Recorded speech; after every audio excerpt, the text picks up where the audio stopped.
السلام علیکم ورحمۃ اللہ وبرکاتہ۔ میرا نام عامر خان سلام کراچی کے چینل کے توسط سے آپ کی خدمت میں حاضر ہیں۔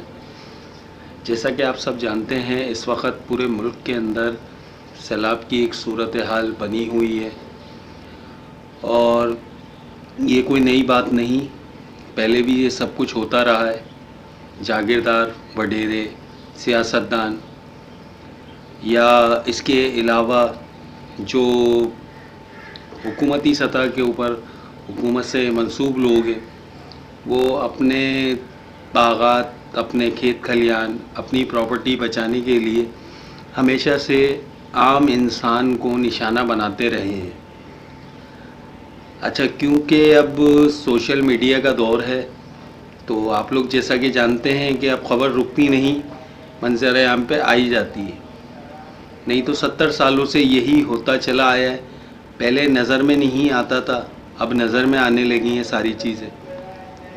ابھی جیسے مریم صاحبہ کی کچھ ویڈیوز اور کچھ تصاویریں وائرل ہو رہی ہیں، جیسا کہ ان کو اللہ اللہ کر کے خیال آیا اور وہ غریبوں کے بیچ گئیں، مگر صرف اپنی واویلا کے لیے، اپنی پبلسٹی کے لیے، اپنا ووٹ بینک بڑھانے کے لیے۔ اسی طریقے سے دوسری سیاسی پارٹیاں ہیں، اسی طریقے سے شہر قائد کے اندر سے بہت بڑی تعداد این جی اوز کی ہے، جو کہ فلاحی کاموں کے اندر بڑھ چڑھ کے حصہ لے رہی ہے، نہ کہ این جی اوز۔ اس کے علاوہ عام عوام اپنی مدد آپ کے تحت بھی ٹرک کے ٹرک یہاں سے روانہ کر رہے ہیں۔ مگر افسوس کی بات یہ ہے کہ بڑے پیمانے پہ اس شہر کراچی میں مافیاز بھی سرگرم ہو گئے ہیں۔ اگر آپ دیکھیں تو تقریباً ہر 1 کلومیٹر کا فاصلہ بھی نہیں ہوتا، آپ کو کیمپ نظر آتے ہیں، کہیں سیاسی پارٹیوں کے، کہیں عام لوگوں کے، کہیں پر این جی اوز کے۔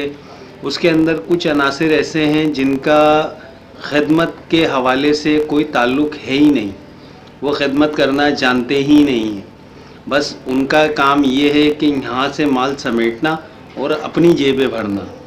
مجھے افسوس اس بات کا بھی ہوا کہ میں نے دیکھا کہ پیپلز پارٹی جو سندھ کے اوپر آج سے نہیں، سالوں سے، سال ہو سے قابض ہے، اندرون سندھ میں ان کا ووٹ بینک ہے، آج سے نہیں، شروع سے 50 سال ہو گئے ان کو حکومت کرتے ہوئے۔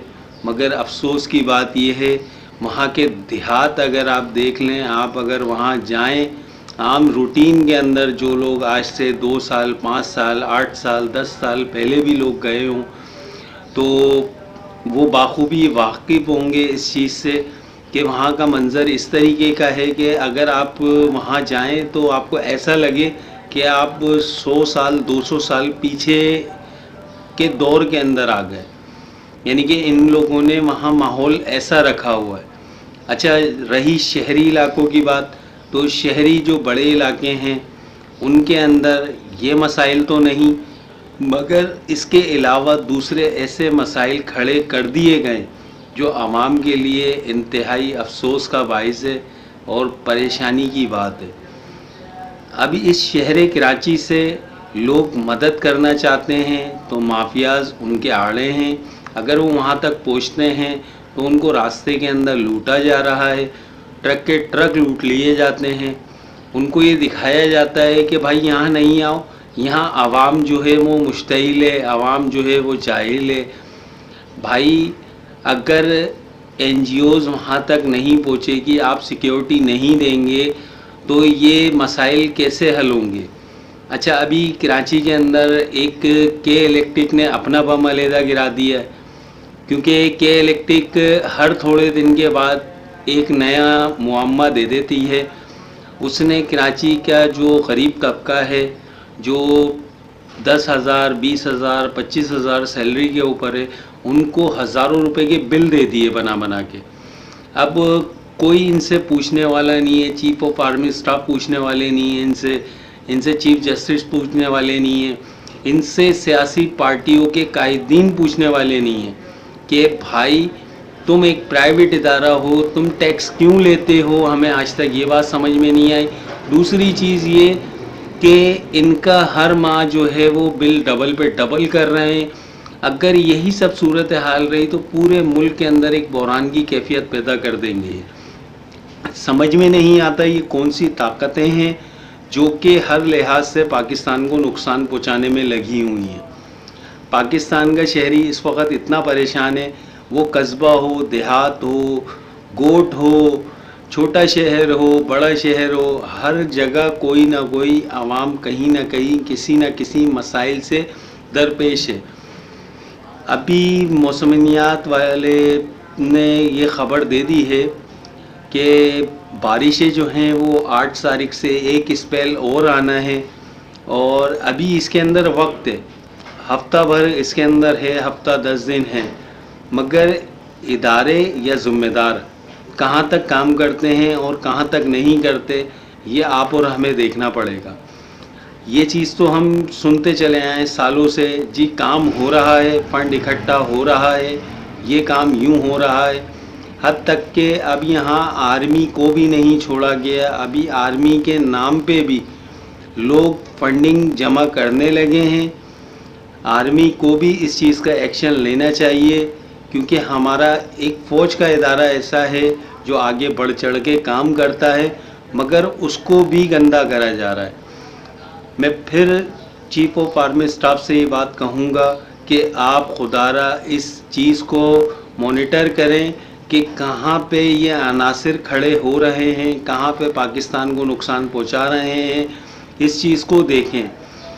شہری علاقوں کے اندر جو مسائل ہیں ان کو بھی حل کرائیں، اور جو دیہات میں، قصبوں میں، جو چھوٹے شہروں میں جو مسائل ہیں ان کو بھی حل کرائیں، کیونکہ اب عوام کی نظریں آپ کی طرف ہیں، چیف آف آرمی اسٹاف کی طرف ہیں، چیف جسٹس آف پاکستان کی طرف ہیں۔ اگر یہ ان کے لیے کچھ نہیں سوچتے تو عوام بہت مشتعل ہے۔ عوام اتنی مشتعل ہے کہ انہوں نے اپنے پیارے کھو دیے، انہوں نے اپنے مال مویشی کھو دیے، ان کے سروں سے چھتیں چلی گئیں۔ ابھی تک تو ہمیں یہ پتہ ہی نہیں ہے کہ کتنا نقصان ہوا ہے۔ پہلے بلوچستان میں ہوا، وہ منظر عام پہ نہیں لایا گیا۔ اتنے بڑے پیمانے پہ بلوچستان میں تباہی ہوئی ہے کہ بس اللہ تعالیٰ ہم پہ رحم و کرم کرے۔ پھر اس کے بعد سندھ کی جب باری آئی تو سندھ پہ بھی یہی کرا گیا جاگیردار وڈیروں نے، اور یہ کوئی میں ایک علیحدہ کلپ نہیں بنا رہا ہوں، میں علیحدہ کوئی ایک ویڈیوز بنا کے نہیں ڈال رہا ہوں، اس پہ بتھیری ویڈیو بن چکی ہیں اور مسلسل بنی رہی ہیں۔ جو وہاں کے مقامی لوگ ہیں وہ تک بنا رہے ہیں، وہ تک دہائیاں دے رہے ہیں پیپلز پارٹی کو، دوسری سیاسی پارٹیوں کو۔ مجھے افسوس کے ساتھ یہ کہنا پڑ رہا ہے جو جاگیردار طبقہ ہے وہ تک فنڈ اکٹھا کر رہے ہیں عوام کے لیے، تو افسوس کا مقام یہ ہے کہ عوام کے نام پہ سب لینے آ جاتے ہیں مگر عوام تک پہنچاتا کوئی بھی نہیں ہے۔ تو خدارہ ہم مسلمانوں کو چاہیے کہ ہم اللہ سے توبہ کریں اور اس کار خیر میں بڑھ چڑھ کر حصہ لیں، اور ان مسلمان بہن بھائیوں کی ہم مدد کریں، آگے بڑھ چڑھ کے ان کے لیے کچھ کریں، اور اداروں کو بھی چاہیے کہ آگے ایسا نہ ہو تو اس کے لیے ڈیم بنانے تو ڈیم بنائیں، اور کوئی پالیسی ہے تو وہ کریں۔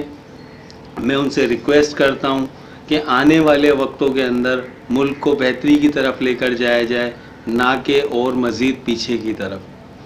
جزاک اللہ۔ السلام علیکم ورحمۃ اللہ وبرکاتہ۔